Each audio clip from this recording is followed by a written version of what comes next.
Chicos chicas, bonsoir et bienvenue dans le grand débat. Une toute nouvelle rubrique dans laquelle on va débattre ensemble d'un sujet qui fait l'actu. Avec des questions parfois sérieuses et importantes et des questions parfois plus légères et amusantes. Et la question du jour est, peut-on mettre fin au racisme ? Chicos chicas, bonsoir et bienvenue dans ce tout nouveau numéro du grand débat. Alors aujourd'hui on va parler d'un sujet qui est revenu à la une ces derniers temps, notamment avec l'affaire George Floyd. On va évidemment parler de racisme. Alors évidemment je ne vais pas chercher des arguments pour le racisme, c'est quelque chose pour moi d'inconcevable. J'ai un avis plutôt tranché là-dessus, je pense qu'on ne peut pas juger une personne sur quelque chose qu'elle ne choisit pas. Et jusqu'à preuve du contraire, on ne choisit pas sa couleur de peau. Mais aujourd'hui on va plutôt se pencher sur l'ampleur des affaires, compris les affaires George Floyd, Adama Traoré, Breonna, etc., etc. Et on va se poser la question, peut-on en finir avec le racisme? Peut-on le faire disparaître? Comme d'habitude, ce grand débat est divisé en 3 parties, et voici la première, on passe le pour et le contre. Alors si on reprend la définition exacte du mot racisme, elle se base sur 2 grands axes. La différence, donc de couleur de peau évidemment, mais aussi le pouvoir. C'est-à-dire qu'une partie de la population se sent supérieure à une autre partie de la population. Un raciste, c'est donc une personne qui pense que sa couleur de peau vaut plus qu'une autre couleur de peau. L'exemple le plus simple à donner, c'est les nazis à l'époque d'Hitler. Ils pensaient, eux, que la race aryenne était la race supérieure. Donc les blancs, blonds aux yeux bleus. Et du coup, si on se base sur la définition même du mot racisme, on peut se dire que ça ne va jamais disparaître. Tout simplement parce que de 1, il y aura toujours des différences. Voilà, on est 7 milliards sur Terre, on est plus de 7 milliards. Donc on peut pas tous être les mêmes. Et de 2, durant toute son histoire, l'homme a toujours cherché à avoir du pouvoir, que ce soit avec les autres hommes ou avec les autres espèces. Et justement, si on se base sur l'histoire, on va se rendre compte que le racisme, c'est quelque chose de très ancien. On peut remonter à l'Antiquité, par exemple, où on parlait déjà d'esclavage à l'époque de l'Égypte ancienne, pour la construction des pyramides, par exemple.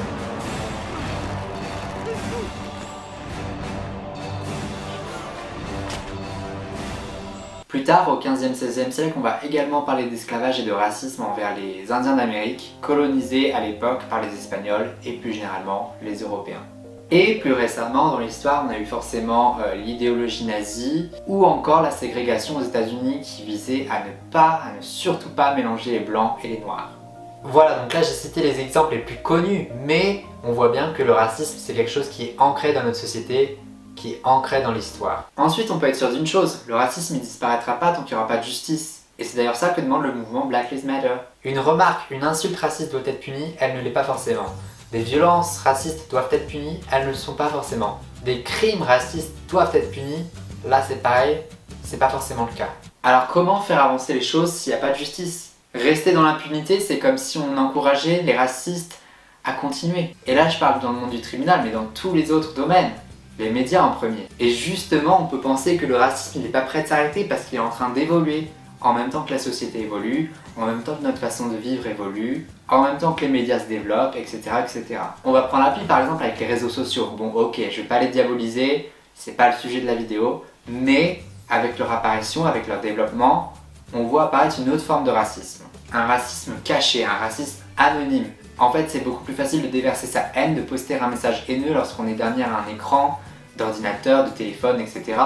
Et donc c'est ça que les réseaux sociaux vont enclencher sur le racisme. Bon, malgré tout ça, les gérants des réseaux sociaux, ils font des efforts pour essayer de réguler les messages haineux, que ce soit racistes, homophobes, xénophobes, etc. Mais c'est pas encore suffisant. Il y a plusieurs réseaux sociaux qui ont été pointés du doigt ces derniers temps, on pense forcément à Facebook. Voilà, par exemple début juin sur Facebook, il y a plusieurs messages racistes qui ont été dévoilés d'un groupe Facebook de policiers français avec des messages comme « Encore une bavure des parents pour avoir chié ce ». Bon, on va maintenant passer à la thèse un peu plus optimiste et je vais vous dire qu'on peut arrêter le racisme. Je vais vous dire pourquoi. Personne sur Terre ne naît raciste, on devient raciste. Et donc ce qu'on devient, par principe, c'est ce qu'on peut changer. On devient raciste comme on devient musclé, comme on devient fort en maths, comme on devient anglophone, comme on devient têtu, enfin bref, c'est des caractéristiques qui se développent avec l'éducation, avec l'âge. L'éducation, ce serait en fait là la clé contre le racisme. Parce que bon, dans la logique des choses, des parents racistes, ça fait des enfants racistes. Ce qu'il faudrait au maximum, c'est éduquer sur le passé, sur notre histoire, la colonisation, l'esclavage, tout ça dans le but de ne pas reproduire les erreurs du passé. Et je sais pas vous, mais moi, j'ai pas tant de souvenirs que ça d'avoir à l'école parlé beaucoup de racisme en cours, dans la classe. Je sais qu'on a des cours d'éducation civique, mais ça se limite à ça quoi. Et encore, ça se trouve aujourd'hui, ça n'existe même plus. Mettre fin au racisme, ça commence aussi par cibler ce qu'on va appeler les pôles du racisme. Je m'explique, par exemple, ces derniers temps, c'est les policiers qui ont été montrés du doigt. Et malheureusement, et ce serait trop facile d'ailleurs, il n'y a pas que des policiers qui sont racistes. Il y en a partout des racistes, il y a aussi chez les politiciens, les boulangers, les opticiens, les jardiniers, enfin bref. Dans tous les domaines, on va retrouver des racistes. Identifier les pôles du racisme, ce serait permettre d'agir en conséquence dans ces pôles-là.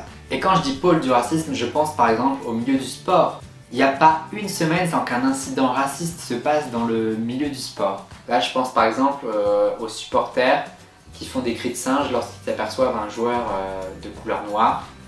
Enfin voilà, je pense que vous en avez déjà entendu parler de ces histoires-là. Marega dira ensuite: avec les insultes que je reçois, avec les cris de singe que je reçois, je ne pouvais pas continuer à jouer sur cette pelouse. Par exemple, la dernière affaire, c'était à Paris. Il y a des affiches mettant en avant des grands sportifs français qui ont été vandalisés. Et donc, on a pu lire le mot singe sur le kimono de Teddy Riner ou encore le mot négro sur la photo de Dimitri Bascou. Enfin voilà. Enfin, pour arrêter le racisme, il faudra peut-être revenir sur l'origine du mot racisme. Le mot racisme, c'est un terme qui est très ambigu. Comment on peut craindre, comment on peut discriminer une autre race alors qu'il n'y a pas de race différente? Ça a été scientifiquement prouvé, à plusieurs reprises d'ailleurs. Une personne à la peau noire, une personne à la peau blanche, une personne asiatique, etc. On a tous les mêmes gènes. On fait tous partie de la même espèce, l'espèce humaine, mais il n'y a pas de race. Ceci étant dit, on peut maintenant passer à la seconde rubrique de ce grand débat, ça s'appelle l'Institut du sondage. Alors je vais commencer par interroger Jessica. Donc Jessica, elle a un avis assez tranché sur la question du jour. On va voir ce qu'elle va nous dire. Alors Jessica, est-ce que tu penses toi qu'on peut stopper le racisme ou pas trop? Je pense pas trop. Après, moi je suis métisse, donc je suis française et ivoirienne. Et ce que j'ai vécu, le racisme c'est quelque chose de très général en fait. J'ai discuté plusieurs fois avec souvent des Français de peau blanche du coup, qui me parlaient. Ils étaient vachement mal à l'aise en fait, et c'est ça que j'aime pas en fait. Et à chaque fois on me parlait, on me disait oui, te le prends pas mal, hein, mais tu vois, après c'est vrai qu'avec vos cheveux on aime bien toucher parce que voilà on n'est pas habitué, Ouais, je vois. toucher tes cheveux, est-ce que tu parles africain? Je parle pas africain, mais moi je disais, est-ce que tu parles européen quoi? C'est ah ouais je vois et tout. Mais ils posaient c'est des questions maladroites, mais du coup maintenant, du coup je suis un peu moins bête quoi. Ouais, c'est ça, même avec des questions maladroites, des fois on peut avancer, même si c'est maladroit. Bon, c'est pardonnable encore comme question, tu vois, c'est pas très grave. Je pense en général, tu sais, on parle souvent du racisme blanc et noir par rapport à Black Lives Matter. Ouais. Ce qu'il faudrait, en fait, donc c'est pas d'éradiquer totalement le racisme, mais déjà d'ouvrir un peu les autres, sur les autres cultures, en fait, et pas faire des discriminations, des amalgames et tout, mais plutôt essayer de comprendre les autres plutôt que de dire, à se baser forcément sur ce que disent les médias ou ce que les autres pensent. On va poursuivre maintenant et appeler une seconde personne, donc on va appeler Julien. Alors Julien, c'est un Français qui est parti vivre aux États-Unis depuis quelques années. Il va nous donner son avis sur le sujet en question et aussi il va nous parler de la situation là-bas, de l'autre côté de l'Atlantique. Du coup, est-ce que tu penses qu'un jour le racisme peut disparaître? Ouais, c'est possible. Ça fait très longtemps qu'on se bat contre le racisme. Il y a eu des batailles contre l'esclavage aux États-Unis.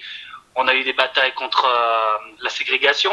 Et maintenant, dernièrement en 2020, avec tout ce qui s'est passé, toutes les violences policières, et tout le monde était arrêté, tout le monde était chez soi, bloqué, confiné. On n'a pas eu le choix, on a dû regarder les vidéos et le racisme a vraiment été exposé aux yeux du monde. Donc je pense, même si c'est un combat qui va durer peut-être 100 ans, je pense que là on a fait vraiment un grand pas en montrant au monde, parce que maintenant vraiment on n'a pas le choix, parce que tout le monde a une caméra. On peut plus rien cacher. Donc maintenant tout le monde sait ce qui se passe et je pense que les gens deviennent sensibles et on va faire un grand pas vers un monde sans racisme. Si tu devais donner un exemple, une façon de atténuer le racisme, tu dirais quoi par exemple? J'habite dans une ville, Chicago, j'ai même pas besoin de voyager pour voyager le monde. Ma copine est mexicaine, je découvre le Mexique en restant chez moi.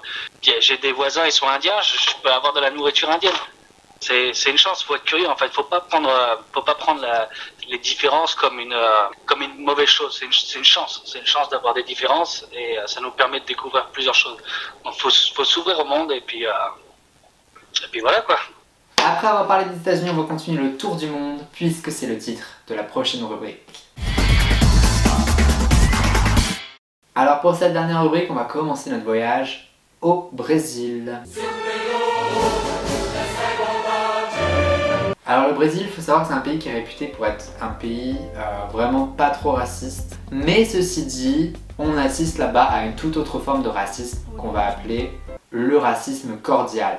Cordial dans la mesure où il n'y a pas beaucoup d'agressions, il n'y a pas beaucoup d'insultes racistes, mais le racisme est bel et bien présent de par les inégalités.